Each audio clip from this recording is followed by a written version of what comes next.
Bismillah ar-Rahman ar-Rahim. Alors, est-ce que on est lancé? Hop, oui, normalement on est en live.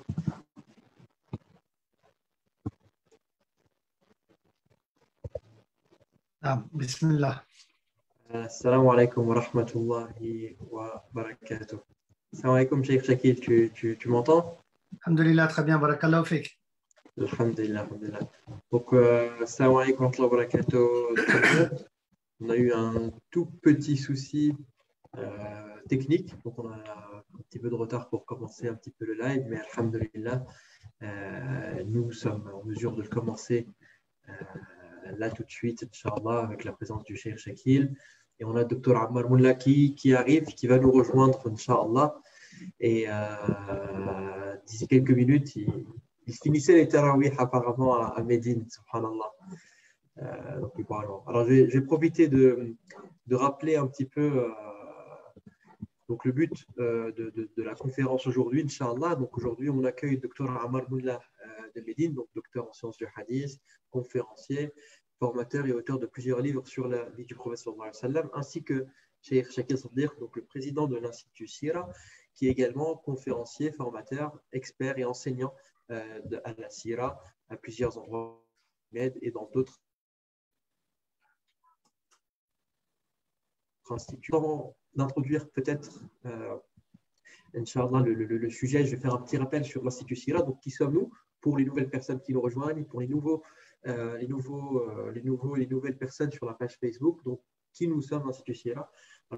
Alors, donc, on existe, je le rappelle, depuis maintenant, Inch'Allah, à peu près 12 ans quasiment, d'une manière pas très officielle. L'association existe officiellement depuis 2015, si je ne me trompe pas, ou 2016, en mai 2016, subhanallah, ça fait déjà 5 ans bientôt. Et donc, en fait, nous sommes un institut français indépendant qui a été fondé par des passionnés et par des spécialistes de la Sira en partenariat avec le musée de la Sira de Médine. C'est-à-dire que tout d'abord, on avait commencé l'histoire en 2009, 2008, même si je ne me trompe pas, donc ça fait 13 ans, subhanallah, avec la première exposition de la vie du prophète sallallahu alayhi wa sallam en Europe à l'époque, subhanallah, le temps passe vite, subhanallah, Cheikh, et on avance, alhamdulillah, avec les différentes actions. Quelle est la mission de l'Institut Sira? Donc, en fait, depuis le début, c'était vraiment d'étudier, on se concentre sur la Sira du prophète sallallahu alayhi wa sallam, d'étudier la Sira, de transmettre les valeurs et les enseignements spirituels et contemporains de notre prophète Mohammed sallallahu alayhi wa alihi wa sahbihi wa sallam tasliman kathira. Donc vraiment, c'est la mission que nous on a au sein de l'Institut Sira. Les moyens qu'on utilise pour réaliser notre mission, donc en fait, c'est de travailler tout d'abord avec des experts pour traduire, produire et publier des études scientifiques.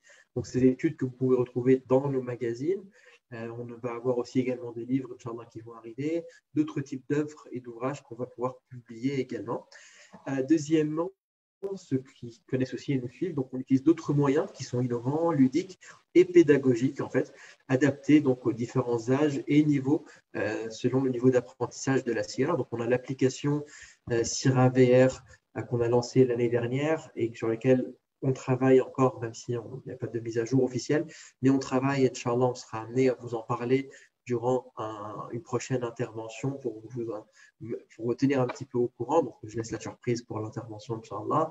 On réalise des expositions. Malheureusement, depuis le Covid, on a pu en faire juste 2, si je ne me trompe pas, depuis un an, quasiment un an et quelques. Lorsque ça a rouvert au Journée du patrimoine, une exposition. Donc on continue dans l'édition. Alhamdulillah, on a sorti le magazine numéro 4 fin d'année dernière, fin 2020, sur la thématique du handicap. Donc l'innovation technologique, l'application, le Youth, dont on va en parler dans quelques instants. Et on continue de faire des séminaires et des formations, comme récemment, juste avant Ramadan, on avait fait un séminaire sur la période mecquoise avec Cheikh Shakil. On a fait d'autres séminaires également avec le docteur Ammar Moula de Médine qui on a invité en France ou parfois via des lives en fait sur Zoom ou sur Internet. Alors le projet Douyouf, je vais juste redire un petit peu quelques mots, Cheikh Shakil, si vous permettez. Comme ça, je vous laisse ensuite rentrer dans le sujet et peut-être que le docteur Ammar il sera arrivé aussi également. Donc, cette année, comme chaque année d'ailleurs, on essaie de lancer et d'innover toujours projet. وعليكم السلام ورحمة الله وبركاته الدكتور عمار معنا. أهلا وسهلا دكتور، بارك الله فيكم. نحن على البث المباشر على الفيسبوك الآن، فعندما تتجهزون يعني أطلقوا الكاميرا إن شاء الله. جزاكم الله خيرا. طيب لك اللحظات معناتها أدخل من الجهاز الثاني. أنا سأقوم بشرح المشروع بداية يعني، وإن شاء الله بعدين تتحدث. طيب بس لحظات لحظات. خذوا وقتكم دكتور. On a le docteur Ammar qui nous a rejoint, alhamdoulilah. Ce qui va se passer, c'est qu'en fait, on va intervenir entre le docteur Ammar. On va se partager la discussion. Je ferai une partie de la traduction du docteur Ammar. Et ensuite, je serai peut-être complété par un autre frère de l'Institut qui prendra la suite. Donc, le projet Douyouf, qu'est-ce que c'est exactement? D'ailleurs, d'où vient le mot Douyouf? Je ne sais pas si tu voulais en parler peut-être, Cheikh Shakil, je te laisse expliquer le mot Douyouf, Inch'Allah, autrement.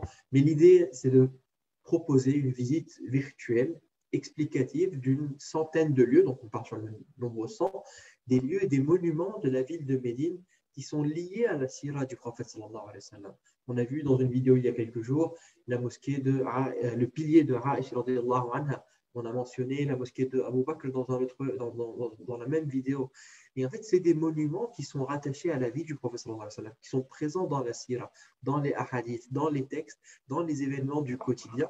Et aujourd'hui, on a lancé ce projet pour pouvoir vraiment déjà rassembler ces lieux-là à travers une visite virtuelle, donc pour permettre à tout et chacun et chacune de visiter ces monuments-là, ces lieux-là à distance.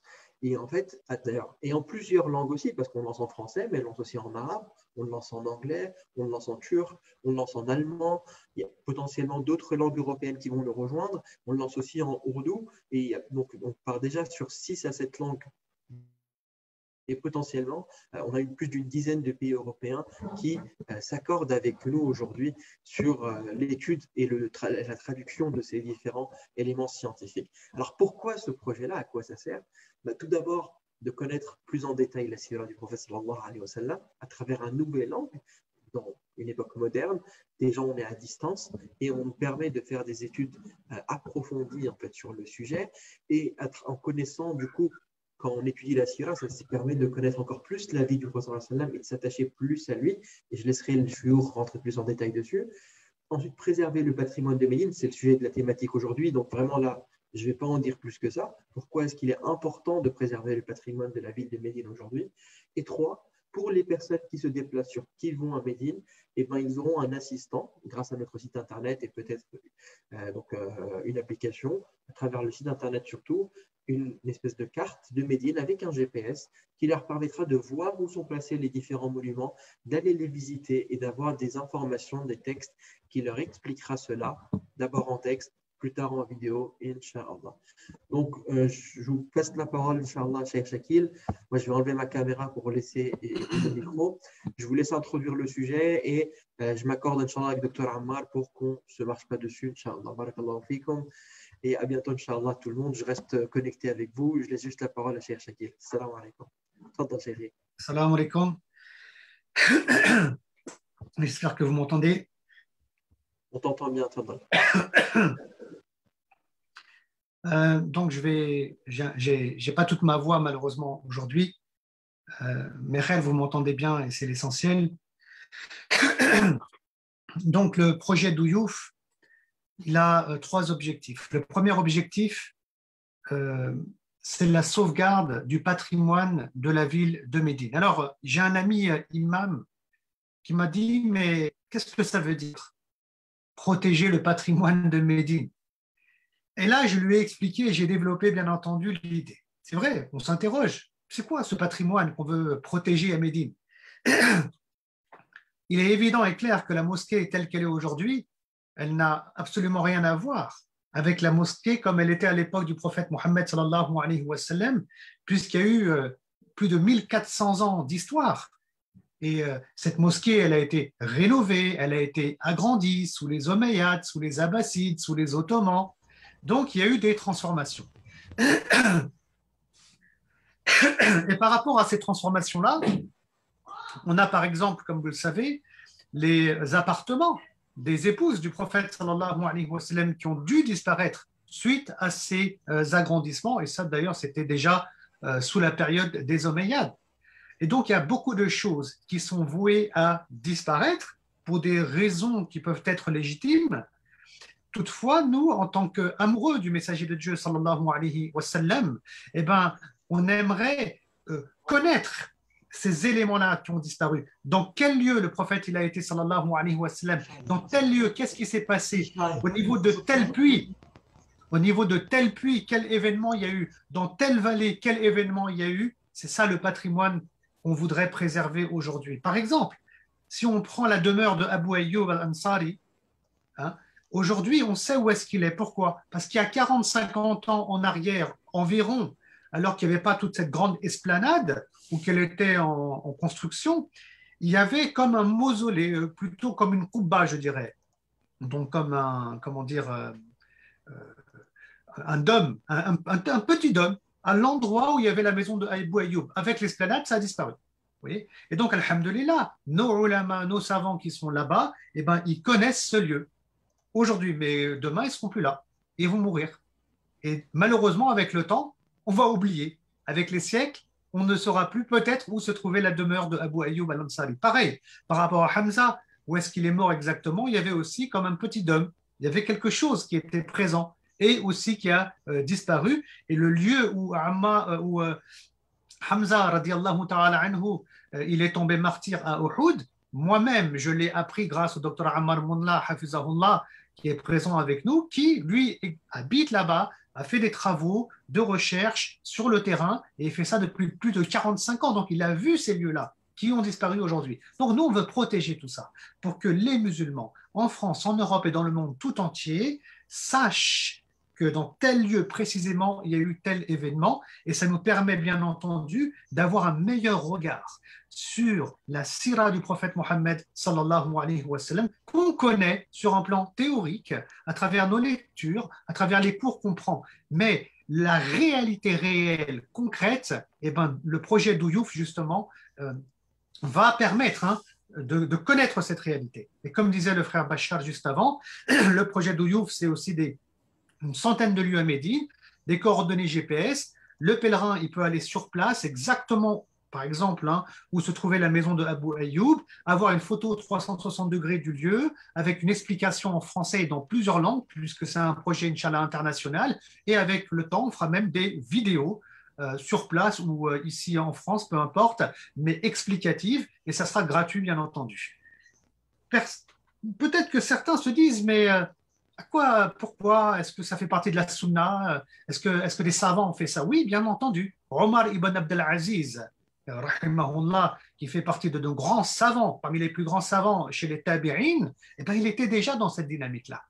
Il était déjà dans cette dynamique-là. Quand on prend la mosquée Abu Bakr, par exemple, qui est à peu près à 300-400 mètres, ou la mosquée Omar, qui sont à côté de la mosquée du prophète sallallahu alayhi wa sallam, c'est l'endroit, la mosquée Abu Bakr, où le prophète sallam se mettait debout pour faire l'Aïd.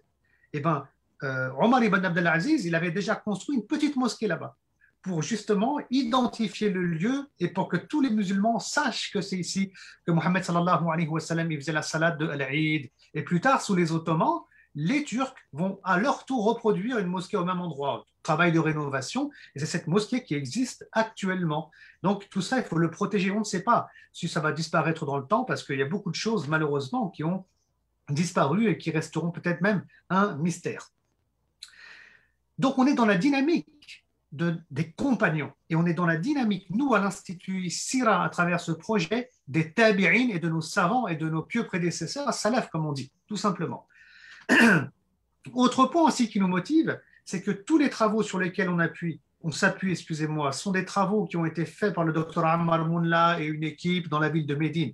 Ça a été des années de travaux. Et nous, on aimerait maintenant transformer ces fichiers, ces documents, ces photos sous format maintenant numérique, informatique, pour qu'on s'adapte à ce monde contemporain et à ce monde moderne. Et on craint, et on aura, nous, des comptes à rendre devant Allah subhanahu wa ta'ala, que ça vienne à disparaître. Vous savez, comme les thèses de doctorat qui restent dans les armoires et personne ne découvre les travaux qui ont été faits. Nous, on ne veut pas ça. On veut que les musulmans, les musulmans, en France, en Europe et dans le monde, ils profitent de ces travaux-là dans ce monde moderne qui est numérique aujourd'hui. Deuxième chose aussi, ça c'était le côté patrimoine. Deuxième objectif du projet d'Ouyouf, les pèlerins.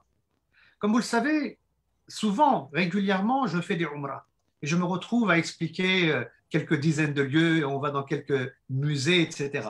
Bon, et les musulmans sont ravis parce qu'ils aiment le prophète sallallahu alayhi wa sallam. Ils sont heureux de marcher sur ses pas. Hein. Et j'ai rencontré plein de pèlerins qui partent avec plein de groupes. Je peux vous assurer, ils ne font rien si ce n'est les visites classiques en car, vous savez, Uhud, Qiblatayn, la mosquée de Quba, c'est des choses qui sont classiques. Et les frères, des fois, je les rencontre, ils ont les larmes aux yeux, franchement, parce qu'ils aimeraient connaître ces lieux-là, savoir ce qui s'est passé, qu'est-ce qu'il a fait le prophète sallam, où est-ce qu'il a été. C'est la ville de Médine, c'est la ville du prophète sallam. Et donc, grâce à Douyouf, tous les pèlerins, ils auront cette chance et cette opportunité de façon gratuite d'utiliser Douyouf et de se rendre dans ces lieux avec cet assistant virtuel. Et ça, c'est quelque chose d'exceptionnel qui est en train de se passer en France et même dans le monde. Et on est très fiers, avec le docteur Ammar Mounla, avec d'autres experts aussi et frères en Allemagne, en Italie et ailleurs, alors c'est nous essentiellement qui lançons le projet, mais tout le monde nous accompagne, Inch'Allah, et vont même participer aux travaux de traduction, donc de construire ce beau projet.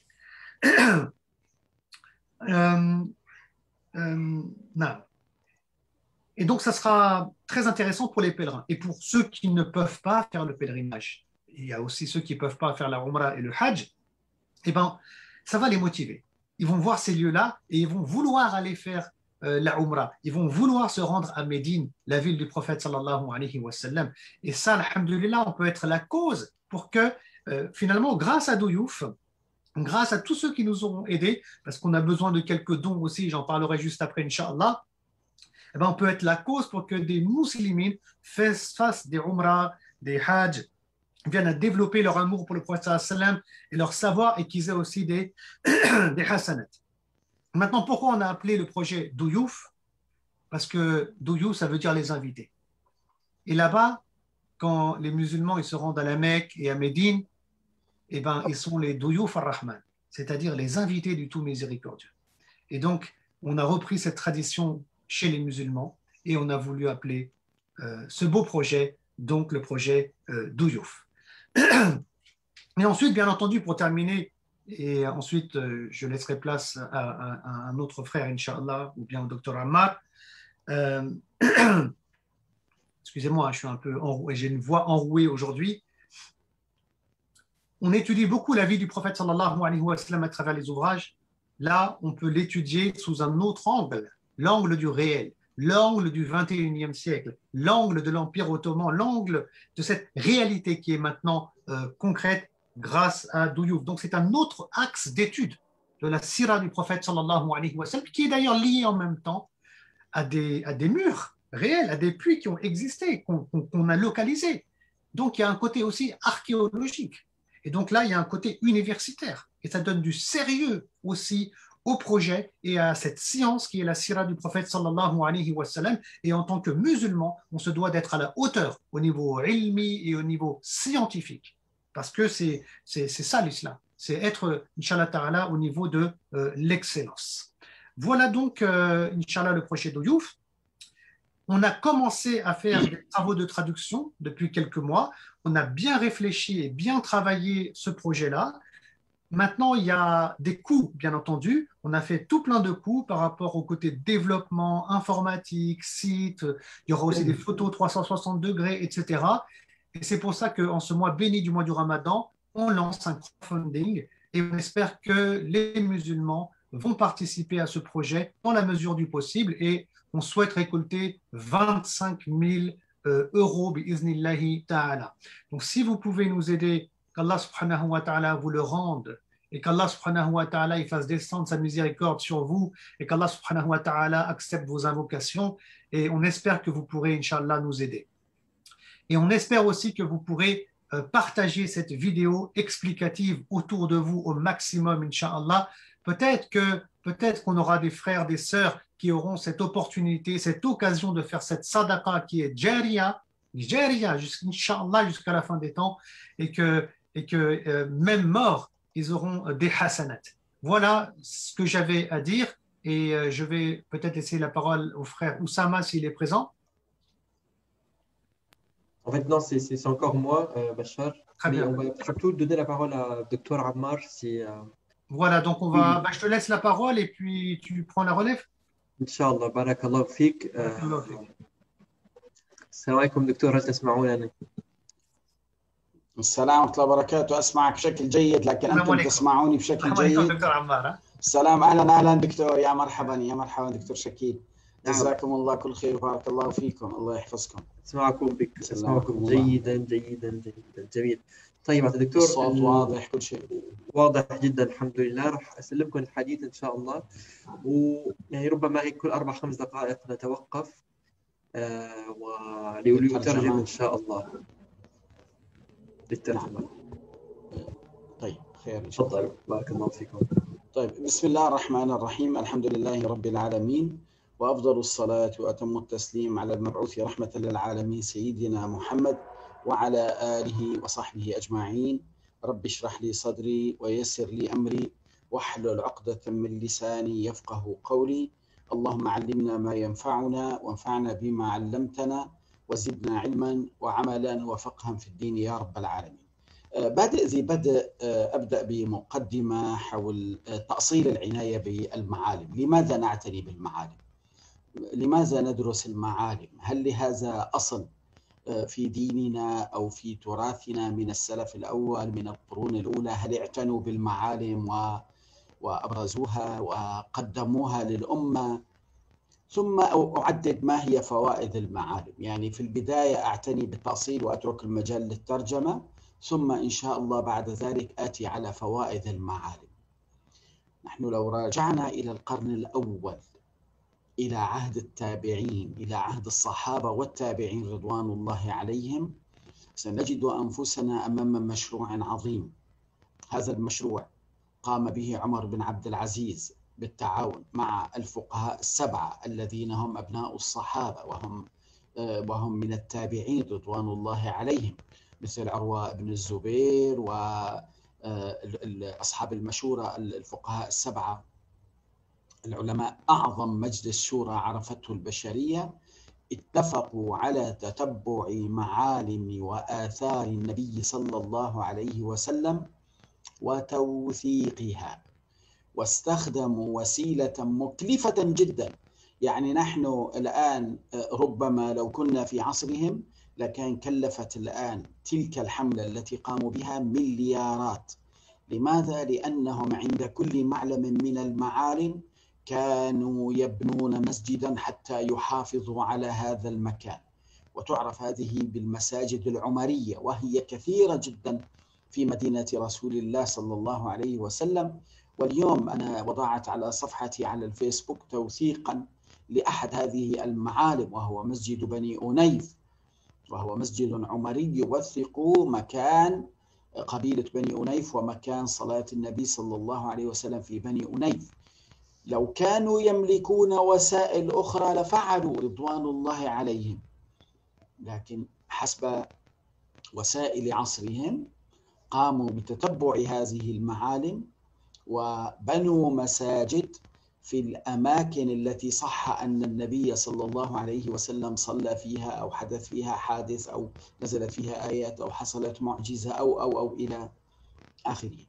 وهذه المساجد كثيرة جدا في مدينة رسول الله صلى الله عليه وسلم وفي مكة المكرمة وفي الطريق بين مكة المكرمة والمدينة وفي الطريق إلى تبوك. هذا الموضوع يدلنا على الجهد الكبير الذي قاموا به. لماذا فعلوا ذلك؟ لماذا اجتهدوا هذا الاجتهاد؟ لماذا قاموا بهذه الكلفة العالية؟ من أجل أن يحددوا لنا بدقة الأحداث التي حصلت في سيرة رسول الله صلى الله عليه وسلم، ولتكون البشرية جمعاء على يقين، ليس فقط بمعرفة الحدث وإنما بحصوله. ولذلك نحن نملك تاريخ من أدق ما يمكن ومن أنصح ما يمكن. آمل تترجم وإن شاء الله يعني نأخذ مقطع مقطع.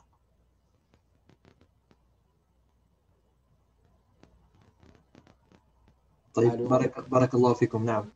Donc, Inch'Allah, je vais traduire pour les frères et sœurs ce que disait le docteur Ammar Mullah. Alors, on va diviser le discours en deux parties. Tout d'abord, pourquoi s'occuper de ces lieux-là? Pourquoi s'occuper de ces monuments-là? Pourquoi les étudier? Est-ce que ça a une origine dans la religion? Est-ce que ça a une origine dans notre histoire? Est-ce que nos ancêtres, les premiers musulmans, les compagnons, les salafs, les juristes, est-ce qu'ils en ont déjà parlé? Donc ça sera la première partie du discours. Et la deuxième partie, c'est les bénéfices qu'il y a en fait à travers ces monuments-là. Donc pour connaître cela, il faut revenir au premier lieu. Il faut revenir au premier siècle de l'Hégire, à l'époque donc des compagnons et des tabi'in, et à l'époque notamment du calife Omar ibn Abd al-Aziz, donc le petit-fils, le descendant du second calife Omar al-Khattab. Et en fait, à son époque, Omar ibn Abd-al-Aziz, il y avait dans son conseil de Shura 7 juristes, comme par exemple Urwa ibn Zubayr. C'était tous des savants descendants, c'était des enfants des Sahaba, des enfants de compagnons, et c'est connu comme dans le commun chez les jurys comme le plus grand conseil de Shura de l'histoire. Et en fait, ces personnes-là se sont mis d'accord de certifier les lieux et les monuments de la sunna du prophète sallallahu alayhi wa sallam. Et ils ont mis en place un projet qui était très, très onéreux à l'époque. Si on compare aujourd'hui, ce serait, donc le docteur Ammar a utilisé un rapprochement en disant des milliards de dollars ou d'euros en termes de coûts avec la monnaie courante aujourd'hui. Alors, qu'est-ce qu'ils avaient fait à l'époque? En fait, ils avaient construit des mosquées. Ces lieux que nous, on appelle les monuments de Médine, ils avaient construit des mosquées connues aujourd'hui sous le nom des mosquées omariennes, en fait, pour faire référence au calife Omar ibn Abdelaziz. Pour citer un exemple que le docteur Ammar a cité aujourd'hui sur sa page Facebook, il y a la mosquée de Bani Unayf, par exemple, et en fait, c'est une tribu, les Bani Unayf, où le prophète sallallahu alayhi wa sallam a effectué une prière. Alors, à l'époque, ils avaient construit des mosquées, peut-être que s'ils avaient d'autres moyens, ils auraient fait autre chose. Mais ils ont agi selon leurs moyens. Ils ont construit des mosquées dans ces lieux-là. Alors, c'est quoi les lieux? Et c'est des lieux de la sunna. C'est des lieux où le prophète sallallahu alayhi wa sallam il a prié. C'est des lieux où un verset a été révélé. C'est des lieux où un événement s'est passé. C'est des lieux où un miracle s'est déroulé avec le prophète sallallahu alayhi wa sallam. Où sont ces lieux-là dans la sunna? Donc, il y en a énormément à Médine. Il y en a sur la route entre Médine et la Mecque, autour de Médine. Il y en a beaucoup sur la route aussi de Tabouk. Il y en a également probablement à la Mecque. Il ne l'a pas dit, je le rajoute. Mais pourquoi ils ont fait cela? Pourquoi ils ont fait ces coups-là? Et en fait, la réponse, elle est simple. La réponse aujourd'hui, elle est simple. Alors, je me rends compte que je n'ai pas la caméra. On me le dit, donc là, on a une petite vidéo. La réponse, en fait, elle est simple. La réponse, c'est tout simplement parce que les compagnons, enfin les tabi'in de l'époque, ils voulaient rapporter avec précision, avec très grande précision, à toute l'humanité, le lieu où se sont déroulés les événements. Pour que nous, aujourd'hui, croyants, comme les non-croyants également, on ne connaisse pas juste, il ne suffit pas de connaître l'événement, ok, ça c'est l'histoire de la Sira, mais aussi comment il s'est passé, et on a besoin de connaître le lieu pour avoir une meilleure maîtrise de l'événement de la Sira du Prophète sallallahu alayhi wa sallam. Et je redonne la parole au docteur Ammar Mullah. تفضلوا docteur, Inch'Allah.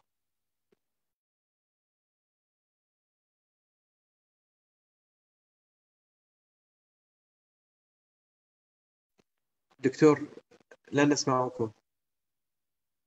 نعم الصوت. سأعرض نموذج الآن عن أهمية المعالم. هذا المسجد الذي أضعه على الشاشة وآمل أن يكون واضح عليكم هو نموذج لمسجد عمري. لاحظوا الآن هذا جدد وتجديده انتهى اليوم، يعني اليوم انتهى التجديد ورفعوا الحواجز عن البناء، فقمت مباشرة اليوم بعد صلاة الفجر بإعداد تقرير عنه وزرت المسجد فرحت به، وفرحت كثيرا أنهم حافظوا على المبنى القديم كما هو. لاحظوا هنا، يعني أنت تتعجب لماذا فعلوا ذلك. يعني الآن واحد يقول لماذا فعلوا ذلك؟ لماذا لم يهدموه؟ ليحافظوا عليه مساحة وموقعا وكل شيء. راح أشغل الآن أنا تترجم وبعد أشغل لكن الصوت الحقيقة شرح بالعربي، ويعني أنا فقط إذا تريد أشغل الصوت تمشي الكاميرا بدون أن يخرج صوت، أيضا ما في مانع. فما أدري ماذا تختار بشار. ممكن هيك، نعم سأترجم الحديث. Donc là, le docteur Ammar, il va montrer une vidéo. Et en fait, c'est un exemple de mosquée omarienne, donc l'un des monuments de la vie du prophète sallallahu alayhi wa sallam. Et en fait, cette mosquée, alors c'est marrant, subhanallah, ça tombe bien. Cette vidéo, en fait, elle date de ce matin. Le docteur Ammar, il a pris la vidéo juste après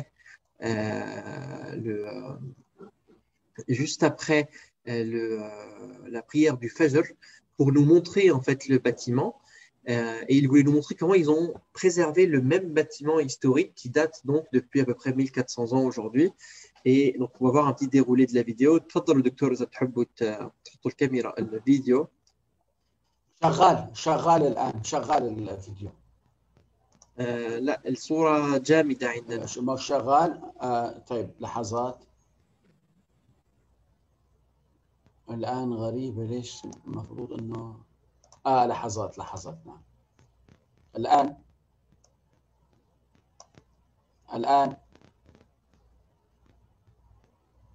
الآن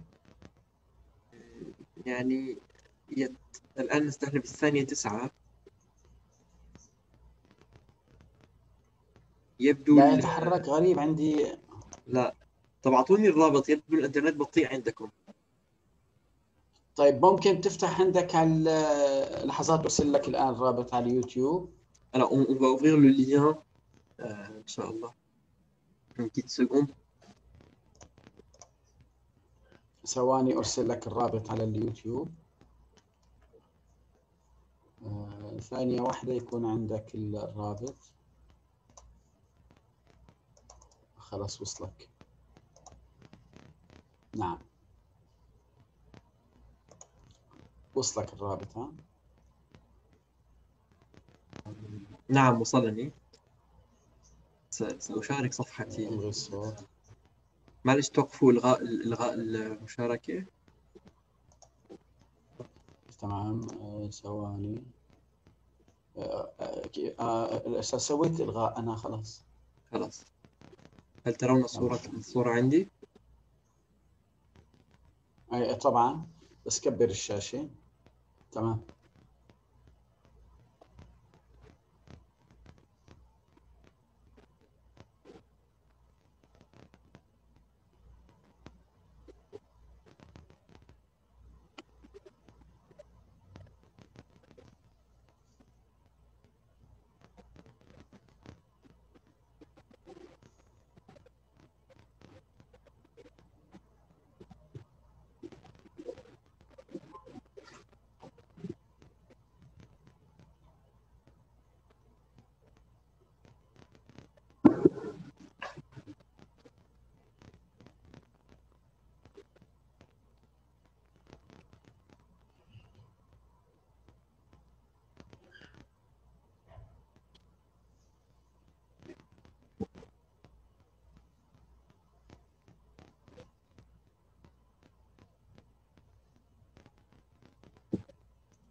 طب سأترجم مباشرة دكتور.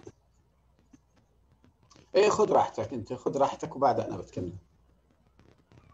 Donc on a ici la mosquée de Bani Ounayf que j'ai mentionné tout à l'heure, qui vient d'être ouverte en fait en monument du public et qui est à 150 mètres à peu près de la mosquée de Quba, qu'on voit ici à ce moment-là d'ailleurs. là dans la vidéo, hop, là ici, on voit la mosquée de Quba, c'est la mosquée blanche ici, autour de la souris dans l'angle. Et en fait, c'est une mosquée où il y a plusieurs compagnons également qui sont issus de cette tribu-là.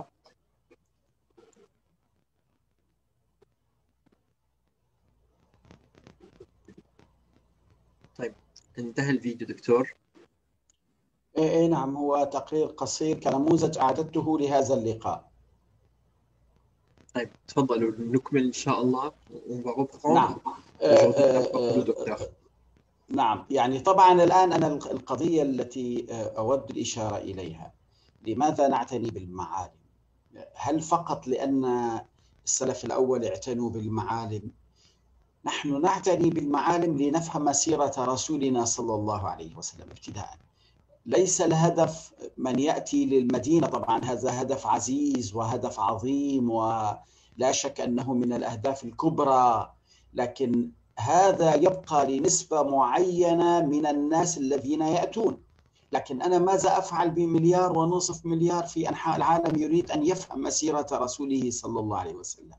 لما أنا أقول له هنا مشى رسول الله صلى الله عليه وسلم، هنا زار مريضا صلى الله عليه وسلم، هنا بنى مسجدا، هنا عقد اتفاقية، هنا حصلت معجزة، هنا يصبح على يقين من صحة هذه السيرة، يصبح على يقين من رسالة رسول الله صلى الله عليه وسلم، يصبح على يقين من نبوة رسول الله صلى الله عليه وسلم، ولا يبقى في داخله شك. العناية بالمكان يا أحبتي أعلى أنواع التوثيق على الإطلاق، على الإطلاق. لما أنا أقول له هنا الرسول صلى الله عليه وسلم بنى سوقا، هنا الرسول صلى الله عليه وسلم بنى مدرسة، هنا الرسول صلى الله عليه وسلم اعتنى بالفقراء، هنا الرسول صلى الله عليه وسلم اعتنى بالآبار، هنا الرسول صلى الله عليه وسلم اعتنى بالأشجار، هنا الرسول صلى الله عليه وسلم اعتنى بالبيئة، لن أعود فأقول له يجب أن نعتني بالآبار ونعتني. وضعت له القدوة وبينت له أن رسولنا صلى الله عليه وسلم يرينا الإسلام عمليا وليس نظريا. لماذا الناس تعرض عنا الآن؟ لماذا الناس تبتعد عنا الآن؟ لماذا نحن لسنا سفراء حقيقيين للدعوة؟ لأننا نتكلم ولا نعمل، بينما لو تركنا أعمالنا هي التي تشهد وتركنا الأعمال هي التي تتكلم لانقاد الناس إلى ديننا. رسول الله صلى الله عليه وسلم عمل، رسول الله صلى الله عليه وسلم كانت كلماته قليلة، ولذلك تدرسون الحديث النبوي جمل قليلة، لا يوجد كلام طويل مثل ما نتكلم. عمل. نحن نريد أن نبرز عمل رسول الله صلى الله عليه وسلم، نقدمه للبشرية. العناية بالتوثيق بالمعالم يا أحبتي هذا هدفها الأول. أنتم الآن تدعمون مشروع إن شاء الله سيفيد 1.5 مليار مسلم في أنحاء العالم. نقدم هذه النماذج المشرقة باستخدام الوسائل التقنية الحديثة. طبعا سأتكلم عن الفوائد الأخرى، لكن هذا الهدف الأسمى أنا من وجهة نظري. ولذلك من يساهم بهذا العمل إنما يساهم بتقديم ودراسة سيرة رسول الله صلى الله عليه وسلم للأجيال. ولن يأتي يوم يقولون يا أخي المسلمين قصروا لم يوصلوا لنا سيرته كما ينبغي صلى الله عليه وسلم. فهذا الهدف الأول إن شاء الله.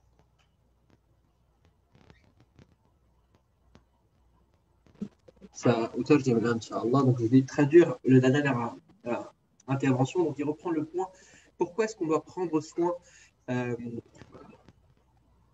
de ces monuments-là? Pourquoi est-ce qu'on doit prendre soin effectivement de ces monuments-là? Pour quelles raisons? Et pourquoi est-ce que c'est uniquement parce que les premiers, donc les salaf salih, les premiers, les tabi'in en ont pris soin, donc ceux qui sont venus après les compagnons? Est-ce que c'est juste pour les personnes qui viennent les visiter puissent aller à cette mosquée par exemple et dire ah c'est joli, machallah, ici le prophète sallam il a fait ça, il a fait ci? c'est très bien pour les personnes qui peuvent se rendre à Médine ou à la Mecque ou autre. Mais si on regarde, on a 1,5 milliard de musulmans aujourd'hui dans le monde. La majorité ou une bonne partie ne pourra jamais probablement visiter ces monuments-là. Ils ne pourront pas aller les voir. C'est-à-dire qu'aussi aujourd'hui, comment moi je fais pour leur transmettre à ces gens-là, en fait, justement, ces monuments-là, ces informations-là. Donc, si j'arrive à lister tous les monuments et les lieux et les transmettre à travers un projet donc, comme celui de Bouyouf qu'on organise avec l'Institut Sira en partenariat avec le Dr Ammar et en partenariat avec une dizaine de pays également. Et là, on va transmettre en fait à ces musulmans-là qui ne peuvent pas se déplacer, on leur transmet avec une certitude le lieu où s'est passé l'événement, avec les photos, avec les vidéos, avec une authenticité, si vous voulez, de l'événement. Et la preuve par la localisation, par le lieu, pour ceux qui nous connaissent et qui ont suivi les différentes formations sur les méthodologies, c'est le plus haut degré d'authenticité des événements, en fait, après, bien sûr, le Coran, la révélation d'Allah subhanahu wa ta'ala, parce que voir le lieu, voir l'endroit où c'est passé permet de confirmer déjà que l'événement a bien eu lieu ici et permet aussi de savoir beaucoup de choses. Lorsqu'on dit par exemple, ici le prophète a construit un marché, ici il a fait un puits, ici il a pris soin des arbres à Médine, ici il a fait ci, il a fait ça. En fait, entre les discours qu'on répète à l'oral dans la mosquée, dans les cours, etc., qu'on entend, c'est de la théorie. Alors qu'avec un projet comme celui-là, on montre aux gens l'exemple, en fait, à travers les lieux que les premiers tabérines ont voulu préserver. C'est pour montrer l'exemple que la vie que le prophète, à travers sa vie, il a voulu, il a mis en place, pardon, pour les musulmans. Le prophète, c'était quelqu'un qui parlait peu, mais qui agissait beaucoup. C'est pour ça que les hadiths, lorsqu'on les étudie ou lorsqu'on les lit, c'est quelques phrases, allez, à tout casser 4-5 lignes maximum, à quelques exceptions près, mais souvent c'est des phrases courtes. Parce que le Prophète c'était quelqu'un qui parlait peu, mais agissait beaucoup. Et c'est quoi le reproche qu'on peut faire aux gens qui s'éloignent des musulmans? Mais parce qu'en fait, on est de très mauvais ambassadeurs. C'est-à-dire que dans nos actions au quotidien, dans la vie, on est très loin du discours que l'on tient lorsqu'on présente notre religion, contrairement au prophète sallallahu alayhi wa sallam. Alors que là, grâce à ces monuments-là, on peut certifier et authentifier les lieux et ainsi les événements. Et donc, participer en fait à ce projet, chères sœurs et chers frères qui m'écoutaient, participer à ce projet, en fait, nous permettra de transmettre à des générations de musulmans, à des millions, voire des milliards de musulmans, Inch'Allah, dans les années qui viennent, la vie du prophète sallallahu alayhi wa sallam n'est pas juste dans la théorie, aussi dans la pratique, aussi avec l'exemple qui sera authentifié et montré grâce, alhamdulillah, aux technologies aujourd'hui qui nous le permettent et ainsi leur donner concrètement et pratiquement la sunna du prophète sallallahu alayhi wa sallam, la sira du prophète sallallahu alayhi wa sallam, et pas uniquement dans la théorie. Et ça, c'était donc là le premier point d'importance. Il y a encore d'autres points que le docteur Ammar va exposer. Inch'Allah, je lui redonne la parole. Tfaddalou, docteur, Inch'Allah. الهدف الثاني الحقيقة الذي نسعى إليه هو خدمة الضيوف، ضيوف الرحمن، ضيوف المدينة المنورة، زوار رسول الله صلى الله عليه وسلم عندما يأتون إلى هذه البلاد. الحقيقة أنا أعيش هذه التجربة منذ 43 سنة، يعني إلا حوالي 8 أيام، يعني باقي 8 أيام يصير 43 سنة. هذه التجربة أعيشها مع آلاف الزوار. الذي يأتي إلى المدينة، ما الذي جاء به إلى المدينة؟ جاء به حب رسول الله صلى الله عليه وسلم والرغبة في فهم سيرة رسول الله صلى الله عليه وسلم. من حقه أن يعرف كل شيء عن رسوله صلى الله عليه وسلم، من حقه أن يقف على كل شيء بالتفصيل، من حقه أن يفهم، من حقه أن يتصور كيف هذا الإنسان خلال 10 سنوات بنى أعظم حضارة عرفتها البشرية، كيف بنى مدينة على الحب صلى الله عليه وسلم. مدينة المنورة بنيت بالحب ولم تبنى بالحرب، مدينة رسول الله صلى الله عليه وسلم، كيف بناها عليه الصلاة والسلام. لابد أن هناك شيء عظيم فعله صلى الله عليه وسلم. ماذا فعل؟ ولذلك نحن قمنا عندما درسنا المعالم، درسنا حتى الجانب الاجتماعي، يعني الأماكن التي زارها النبي صلى الله عليه وسلم، الصحابة الذين ذهب إليهم عليه الصلاة والسلام، والمقطع الذي رأيتموه اليوم هو يوثق مكان قبيلة من القبائل اشتهرت بحادثة. هذه الحادثة ما هي؟ أن فتى من فتيانهم وهو طلحة البراء رضي الله عنه مرض وعمره 15 عاما، فذهب النبي صلى الله عليه وسلم يزوره مسافة 6 كيلومتر تقريبا، مشى من أجل زيارة فتى، وعليه الصلاة والسلام كررها مرتين عليه الصلاة والسلام. ولذلك هنا لما نحن نتحدث عن هذا الجانب في سيرته صلى الله عليه وسلم إنما نبرز الجانب الإنساني، أنه بنى الإنسان، اعتنى بالإنسان، وأبرز عليه الصلاة والسلام هذا الجانب عناية كبيرة في حياته مع الصحابة رضوان الله عليهم. ولذلك قمنا بتوثيق ليس الأماكن المشهورة في المدينة، وثقنا كل شيء، كل أمر دقيق. ولذلك من حق كل إنسان أن يأتي إلى المدينة أن يرى هذه الأمور بوسائل سهلة، بأمور سهلة. ولذلك خرجت فكرة برنامج ضيوف الذي من أهدافه ترجمة وتيسير الأمور ووضعها على أبليكيشن وكل شيء، لكن الجانب الأساسي الذي عملنا به مدة طويلة هو دراسة هذه الأشياء. وانتهت الدراسة، نحن لا نقول سنبدأ، نحن لا نقول سنعمل، عملنا، ولا نقول سنصور، صورنا، ولكن سنطور. يعني معذرة منكم اليوم الفيلم الذي عرض هو فيلم فيديو بالجوال، ولا يحق، عيب أن نقدم هذا الأسلوب لرسولنا صلى الله عليه وسلم. من حقه أن يقدم بكاميرات محترفة، بصوتيات عالية، بأسلوب جيد، وهذا ما يريده الإخوة في مشكورين في هذا المشروع الكبير الذي إن شاء الله نأمل إن شاء الله أن يكون مقدمة لعمل عظيم يتعلق بسيرة رسول الله صلى الله عليه وسلم. Alors, je vais prendre la traduction, Inch'Allah. Je termine juste la dernière phrase que je n'ai pas encore fini de noter. Alors, donc, le deuxième point, que le second bénéfice de l'étude de ces monuments-là, en fait, du prophète sallallahu alayhi wa sallam. Alors, c'est aussi donc s'occuper des druyuf, donc des invités, en fait, qui viennent rendre visite au prophète à Médine. Le docteur Ammar, il a dit dans 8 jours, subhanallah, ça marquera le 43e anniversaire du moment où il a commencé à s'occuper des visiteurs de Médine, donc des gens qui venaient à Médine et il les emmenait dans les lieux, comme celui que j'ai montré un petit peu aujourd'hui, dans ces différents lieux-là, pour leur enseigner plus sur la vie du prophète sallallahu alayhi wa sallam. Les gens qui viennent à Médine, pourquoi ils viennent? En général, ils viennent par amour du prophète sallallahu alayhi wa sallam. Ils viennent pour visiter sa mosquée, lui rendre visite, lui transmettre le salam, mais ils viennent aussi pour comprendre sa vie. Ils veulent en apprendre plus sur sa vie et ils veulent aussi imaginer comment il vivait, sallallahu alayhi wa sallam. Ils veulent imaginer comment il a construit la plus grande civilisation de l'époque, sallallahu alayhi wa sallam, en très peu de temps. Comment il a construit cette société qu'il a d'ailleurs faite, comme il a insisté le docteur Ammar, par amour et pas par guerre. Comment, sallallahu alayhi wa sallam, il a fait ça?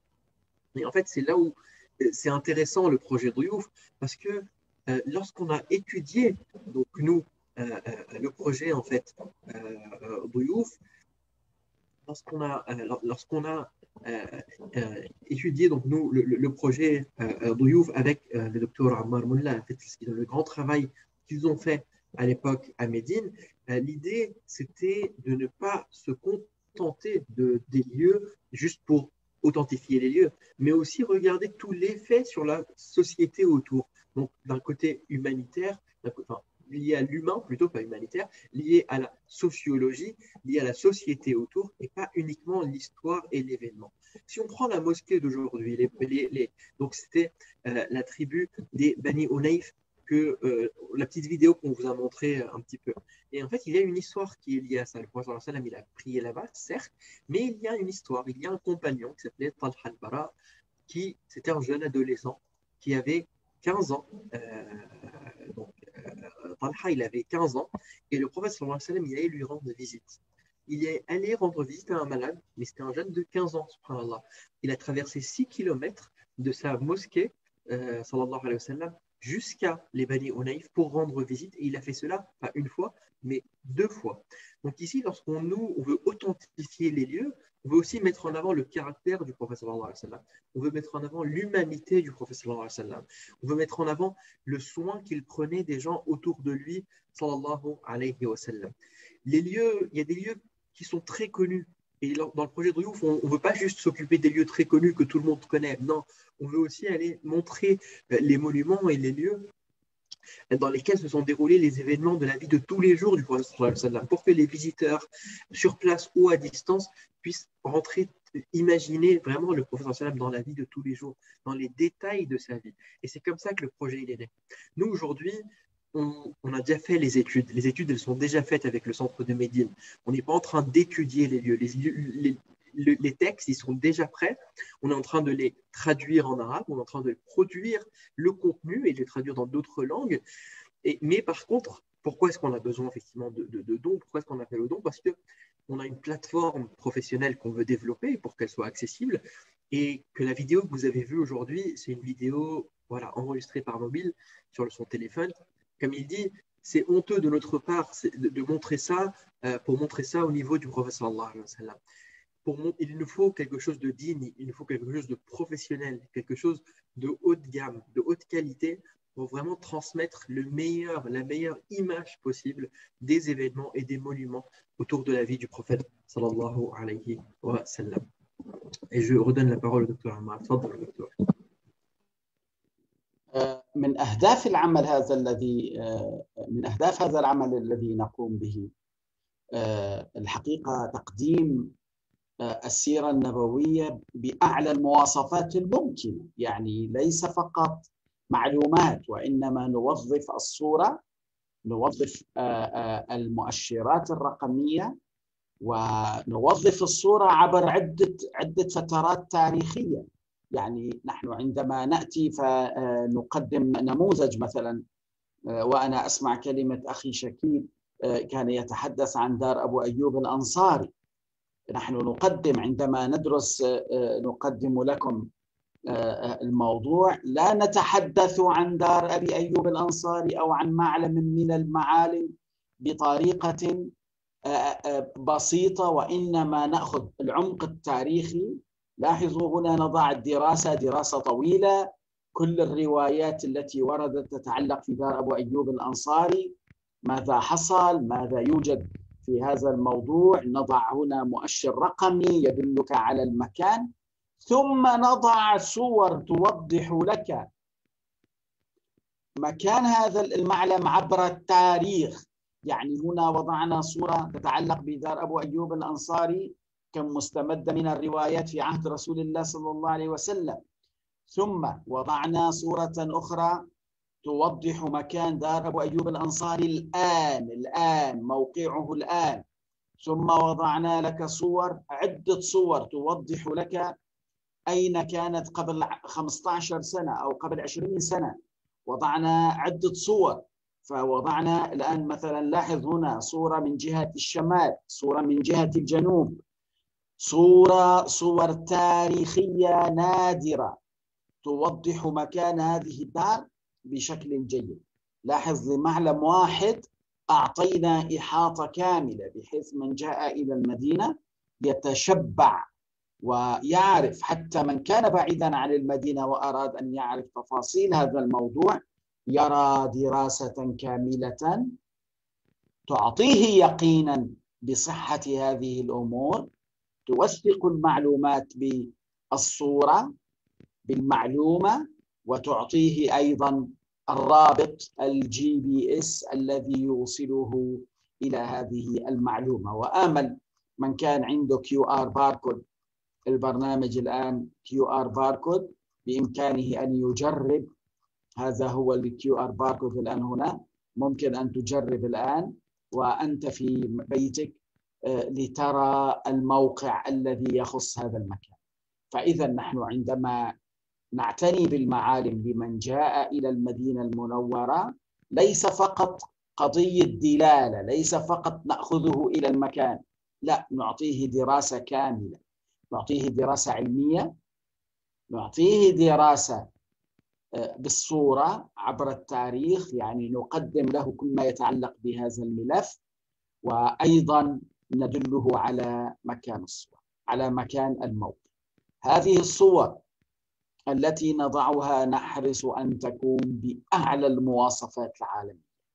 يعني ما معنى بأعلى المواصفات العالمية؟ يعني الذي قام بتصويرها بوسائل أجهزة غير عادية، يعني مثل هذه الصورة التي تشاهدونها هذه بالطائرة، ومثل هذه الصور كم تكلف حتى نحصل عليها.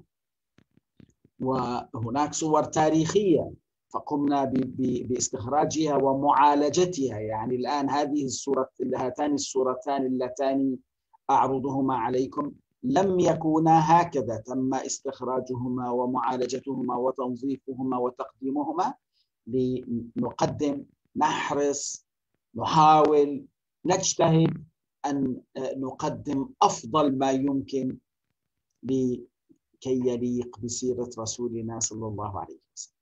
نحن مقصرون.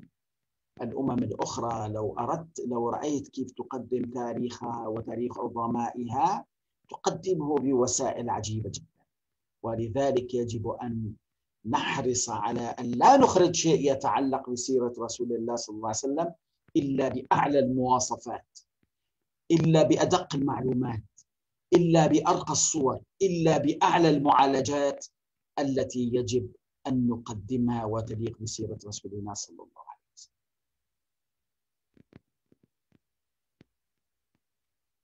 تفضل. Barakallahu fik, Dr. Ammar. Inch'Allah, سأبدأ الترجمة. Donc, je vais traduire dans une minute. ممكن ترجعوا إلى بداية. إذا تريد أعيد لك تماما. طيب. تعيدوا الملف شوي إن شاء الله. تمام، لحظات. مشان أترجم. Donc, alors, l'un des objectifs, تمام. en fait, c'est pas juste d'avoir les informations ou une image, mais de l'avoir dans différentes phases historiques. On prend l'exemple de la maison de Abu Ayyub al-Ansari. تفضل دكتور، أين أول صورة؟ Donc voilà. En fait, si on prend l'exemple de la maison de Abu Ayyub al-Ansari qui était proche de la mosquée du prophète sallallahu alayhi wa sallam, là où le prophète sallallahu alayhi wa sallam a passé une bonne partie de sa vie. Donc là, on a par exemple le texte. Donc on a le texte de l'étude, les textes qui sont rapportés, les textes qui sont authentifiés, et donc qui expliquent aussi l'événement, si vous voulez, qui sont liés à cela. On a un QR code. D'ailleurs, pour ceux qui le souhaitent, si vous voyez bien, vous pouvez tester ce QR code. Si vous voulez le scanner, on va le laisser quelques secondes à l'écran. Il vous donne les coordonnées GPS exactes du lieu. Donc en plus, le lieu, on a bien les coordonnées. Ensuite, on a une modélisation. Donc là, on a la maison avec la flèche. C'est une modélisation en 3D, qui est dans l'application aussi d'ailleurs, à quoi ressemblait la maison d'Abu Ayyub selon les textes à l'époque. Donc on essaie de reconstruire pour que le visiteur virtuel ou physique puisse imaginer un petit peu à quoi ressemblait la demeure. Et ensuite, on a d'autres types de photos. Donc là, par exemple, on a une photo aérienne. Donc c'est une photo de satellite qui est prise par le haut. Et on a ici le petit cercle bleu, donc la demeure. Donc vraiment, on prend une photo satellite de haut. Alors, on vous liste un petit peu des éléments qu'on a, mais pour vraiment vous donner l'exemple. Là, on a une photo qui هي صورة عمرها 20 سنة، ما هيك دكتور، ولا 15 سنة؟ هاي من عام 1000 من 21 سنة تقريبا. Cette photo, par exemple, qui était prise par avion il y a 21 ans à peu près, le docteur Indy. Donc, vous voyez aussi les moyens nécessaires pour obtenir ce genre de photos. Et d'ailleurs, il montrait l'endroit de la من جهة أخرى. من جهة أخرى. On prend, donc c'est la même photo, toujours par avion. On voit là où il montre la souris, sur le côté droit de l'écran. هاي طبعا صور قديمة من حوالي 50 سنة تقريبا. C'est des photos qui datent d'une cinquantaine d'années, voire plus, en noir et blanc. Donc, c'est des photos qui ont dû être également obtenues. Vous imaginez la difficulté d'obtenir ce genre de choses, traitées pour qu'elles soient remises en couleur aussi, pour qu'elles soient de bonne qualité. Donc, ça nécessite un gros travail de fond qu'il faut faire. Alors, l'idée, c'est quoi en fait? C'est parce que nous, lorsque le visiteur vient, virtuel ou physique, il n'est qu'une entière. On donne des photos de haute qualité, par avion, par satellite, des photos historiques, traitées, pour vraiment montrer le meilleur de tous les angles, pour qu'on part de chaque monument avec vraiment en ayant imaginé le maximum de choses autour de la vie du Prophète sallallahu alayhi wa sallam. Pourquoi est-ce qu'on veut faire ça? Parce qu'en réalité, tout ce qu'on fait aujourd'hui sur la vie du Prophète sallallahu alayhi wa sallam, c'est rien. On a des livres, machallah, c'est bien, des expos, c'est mieux, on avance, mais si on regarde aujourd'hui les grands musées des civilisations qui existent, ils arrivent à nous faire revivre quasiment ce qu'il se passe. Et nous, on est très loin de cela, et alors que le Prophète sallallahu alayhi wa sallam, c'est la personne qui mérite le mieux, c'est la personne qui mérite le plus qu'on raconte son histoire de la meilleure des manières, de la manière la plus avancée possible, pour permettre aux gens de l'imaginer et de vivre avec lui au quotidien le plus possible. Et c'est aussi grâce à cela qu'on va, Inch'Allah, avancer à travers le projet Douyouf. Et je redonne la parole au docteur Ammar. تفضل le docteur. ممكن طبعا انا ننتبه على الوقت عفوا لانه الساعه 11:03 عندنا وان شاء الله بس يعني كم باقي معي انا وقت؟ يعني اذا ممكن ما نطول كثير نختصر اذا في لانه طيب انا الان بس اعطيهم نكته لطيفه. اخر محاضره كان عندي مع كوبنهاجن، وحتى يعرفوا اهميه دراسه السيره بهذه الطريقه، دراسه السيره من خلال المعالم. وانا اتحدث عن دار ابي ايوب الانصاري، كنت اتحدث عن كرم أبو أيوب الأنصاري وعن حب أبو أيوب الأنصاري للنبي صلى الله عليه وسلم، وأنه كان لا يأكل حتى تعود القصعة من بيت رسول الله صلى الله عليه وسلم فيتتبع أثر أصابع النبي صلى الله عليه وسلم. ثم حدثتهم أنه ذات يوم فوجئ أن النبي صلى الله عليه وسلم لم يأكل فتعجب، ولما سأل النبي صلى الله عليه وسلم علم أن في الطعام بصلا فلم يأكل النبي صلى الله عليه وسلم. كانت رائحته دائما نظيفة لأنه كان يؤتى الوحي. لاحظ الآن أنت هنا تتحدث عن الكرم، تتحدث عن الجمال، عن جمال رسول الله صلى الله عليه وسلم، تتحدث عن حب الصحابة لرسول الله صلى الله عليه وسلم من خلال المعالم. إخواني أحبتي، نحن هنا ندرس السيرة بأسلوب آخر، بطريقة أخرى. والأخت التي كانت تسمع المحاضرة من كوبنهاجن قالت والله هذا الكلام الذي سمعته اليوم يغنيني مليون مرة عن حب الصحابة لرسول الله صلى الله عليه وسلم. من الذي يتحمل ويصبر منا الآن عندما ينتهي الطعام ألا يأكل حتى يأكل رسول الله صلى الله عليه وسلم، يأكل ضيفه عليه الصلاة والسلام؟ من منا يتحمل ذلك؟ دليل حب عظيم، دليل حب كبير. هذا الأسلوب هو أسلوب عملي يقدم لنا نموذج عملي. والحقيقة أنا كنت أود أن أطيل لأن الفوائد كثيرة جدا، فوائد معالم، لكن آمل أن يتاح لنا لقاء آخر إن شاء الله لأحدثكم عن جوانب أخرى من أهمية دراسة المعالم وتقديمها. لكن الحقيقة اسمحوا لي يعني أن أتقدم بالشكر الجزيل إلى الإخوة في معهد السيرة الذين أخذوا على عاتقهم ترجمة هذا العمل، أخذوا على عاتقهم العناية بتقديمه بوسائل لم تخطر ببالنا.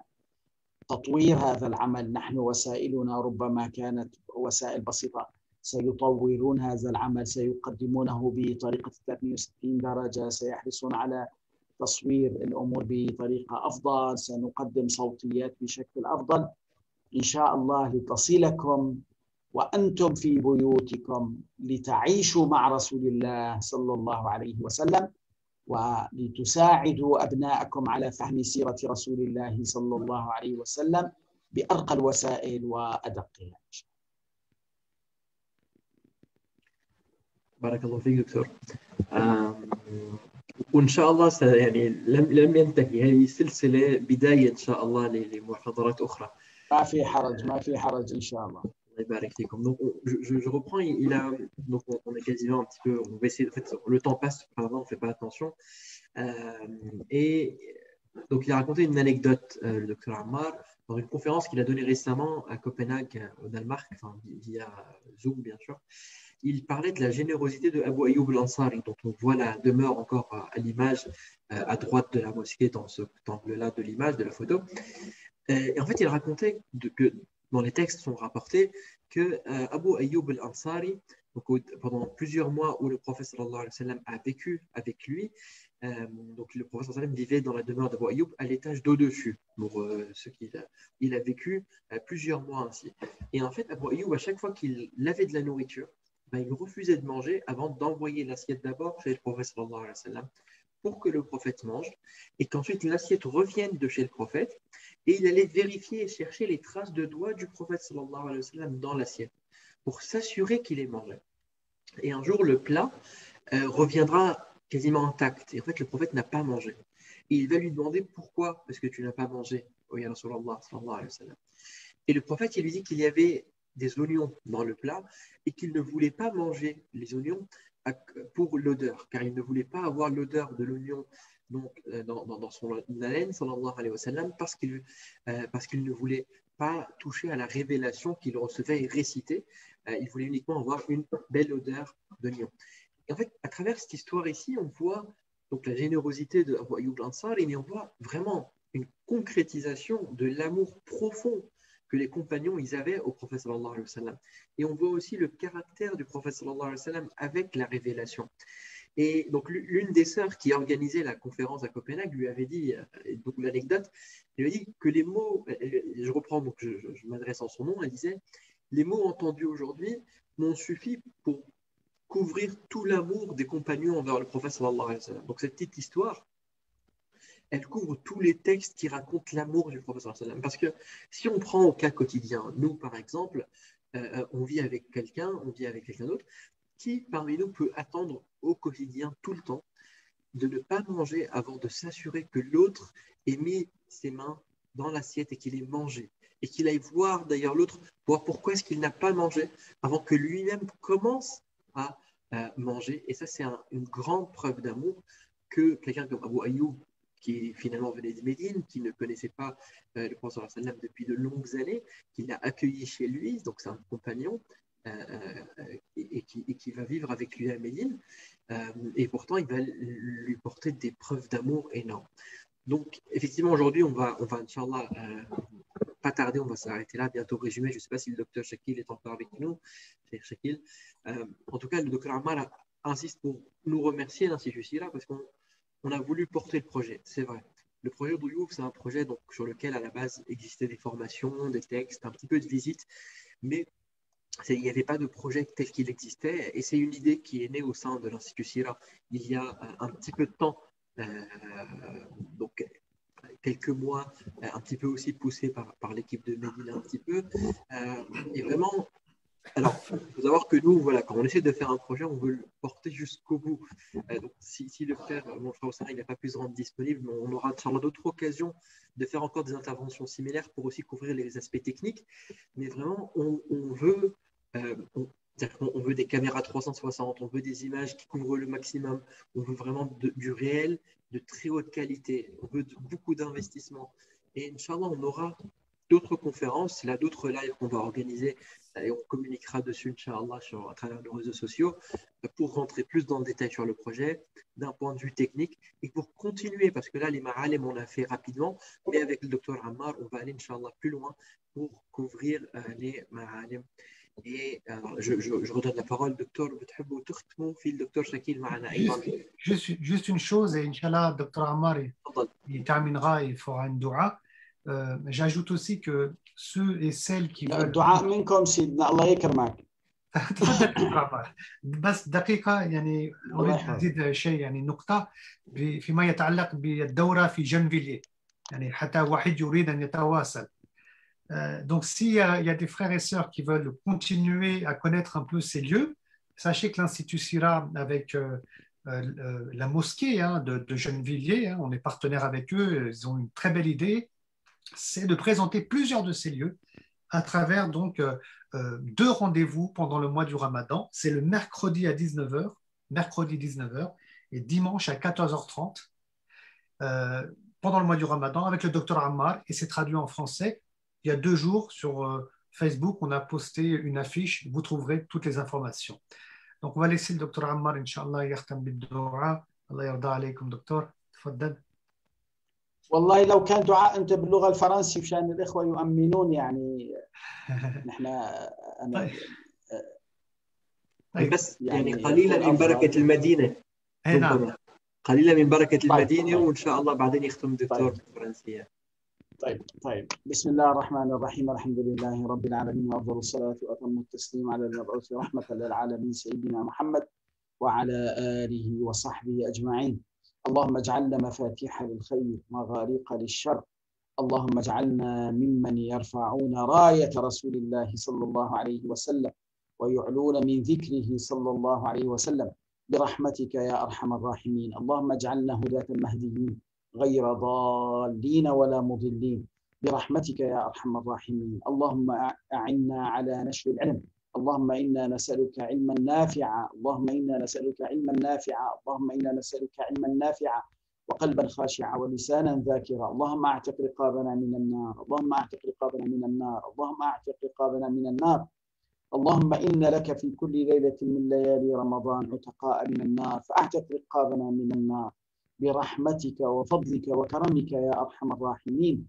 اللهم حرم لحومنا على النار، اللهم اجعلنا جميعا من أهل الفردوس الأعلى برحمتك يا أرحم الراحمين. وأوردنا حوض نبيك محمد صلى الله عليه وسلم وجعلنا تحت لوائه، واسقنا من يده الشريفة شربة هنيئة مريئة لا نظمأ بعدها أبدا برحمتك يا أرحم الراحمين. وصل اللهم على سيدنا محمد وعلى آله وصحبه أجمعين. شكرا جزيلا، بارك الله فيكم دكتور عمار لوجودكم. الله يسلمك، ولا تنسنا في الدعاء إن شاء الله. بارك الله فيكم وأنتم كذلك، سدد الله خطاكم، جزاكم الله خير. نسمع منكم الدعاء إن شاء الله بعد فرنسا. Amin. Merci à tous et à toutes pour votre présence. Inch'Allah Ta'ala, il y aura d'autres vidéos, d'autres interventions pendant ce mois du Ramadan. Assalamu alaikum wa rahmatullahi wa barakatuh.